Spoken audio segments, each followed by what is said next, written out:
So today we're going to go over a little bit about the StarTrans bus body.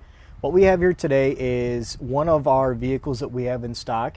It offers us a good amount of ambulatory seating, plus gives us some wheelchair positions, but also is on a smaller vehicle body of the Transit, which makes it a little bit easier for a lot of drivers to utilize and operate. So starting off, we're going to look at the beginning of the vehicle here. We're kind of starting in the driver's seat. And this is just your very basic front end of a Ford Transit. Nothing really special about it or different, other than we've added a small box here that gives us control of the power door, interior lights, and the rear heat and air conditioning right here. Being that this is a mobility vehicle, there's a couple things that we want to point out. One is that this vehicle actually has an interlock system that's built right into it. This interlock system, when you have the key in the on position, allows you to set the parking brake and activate the rear wheelchair lift, which we'll go over in just a few seconds. So why don't we start by just going back to the back of the vehicle and taking a walk through so you can kind of see the seating configuration and what this bus has to offer. All right, so as you see back here, we've got the two positions laid out for the wheelchairs with your brand new Braun Ability wheelchair lift here on the side, along with ample seating all the way through where you have single seats on the curb side of the vehicle and you have your double bench seats over on the street side of the vehicle. Since we've got everything all set up with our interlock, let's get this lift operating and show you how easy this works. So now that we've opened the doors, the first thing you notice is that the lights came on our lift here. That's an indication that we've done everything correct. Vehicle's in park, the parking brake is on. Now we can operate our lift with the easy remote and just simply unfold the lift into the down position.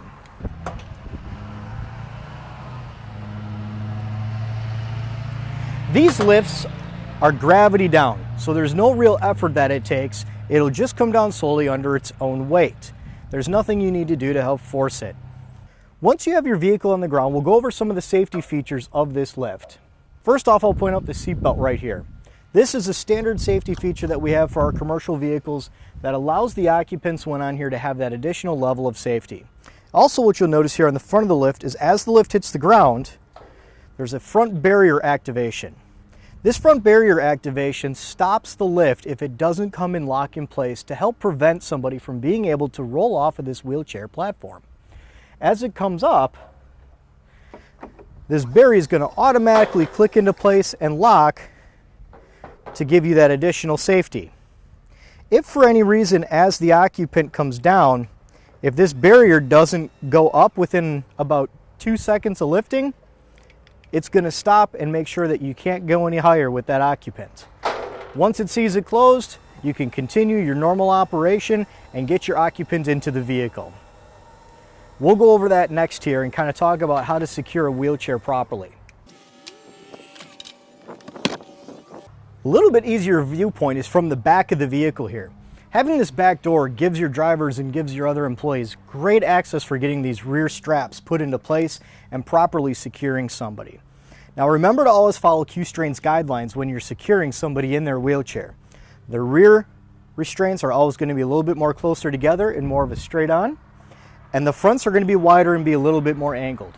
This is going to give the person the most securement when they're in the vehicle and stop any amount of wheelchair movement that's possible. They're also self-retracting, so they will tighten up as you go, and they also additionally have the straps so that you can just turn this knob and tighten it down if you feel that there's too much slack. This is not a substitute to the seatbelt. You still need to use a full 3-point seatbelt to secure the individual in on top of securing their wheelchair. Even if the wheelchair does have a seatbelt on it, the 3-point is going to be your safest option to keep that occupant where they need to be in the event of an accident. One thing that you notice is that we have the all LED lights for the light package on this vehicle. As you go through the body, you also notice that we have a small mount rear view camera in the back as well. This is to give the most safe viewing space when operating these buses. As we kind of do a walk around the vehicle, you notice that the vehicle's width is a little bit slimmer than your average bus because it's on that transit body style. That's why inside the bus you see that there's only a double seat on one side and a single seat on the other, so it's not as large as your average bus. Hence, using the front of a Transit shows that you don't have that standard width. This makes it a really nice option for a lot of different homes, churches, adult daycares, as a great transport vehicle for a lot of their drivers. Other than that, everything else is pretty standard on the vehicle. There's not a whole lot more that is maintenanced on the body of it, or that has to really be taken into account.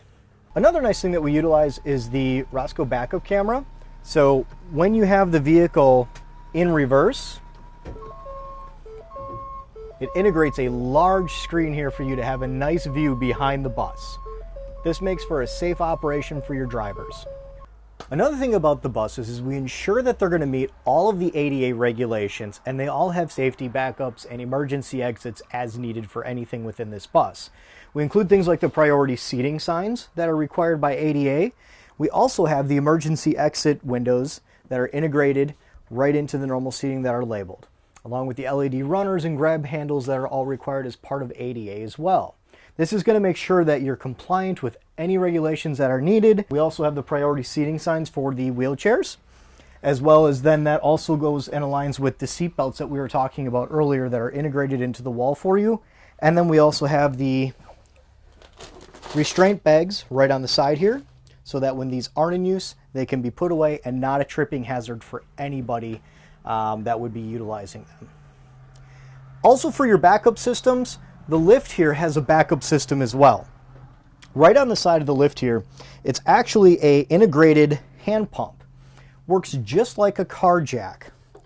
You get a small handle, this inserts here, and you can pump up the lift if there were to be a power failure. In the same event, you can twist and slightly release the pressure, and this will allow the lift to come down in the event that, again, you were to lose power and have occupants on the vehicle that need to be removed. This backup system is not designed to be a secondary operation. If you have problems with your lift and it needs to utilize the backup, it is required that you get it in for service and not pump the lift with occupants on the lift. So please make sure that you follow those safety procedures when utilizing your Braunability lift.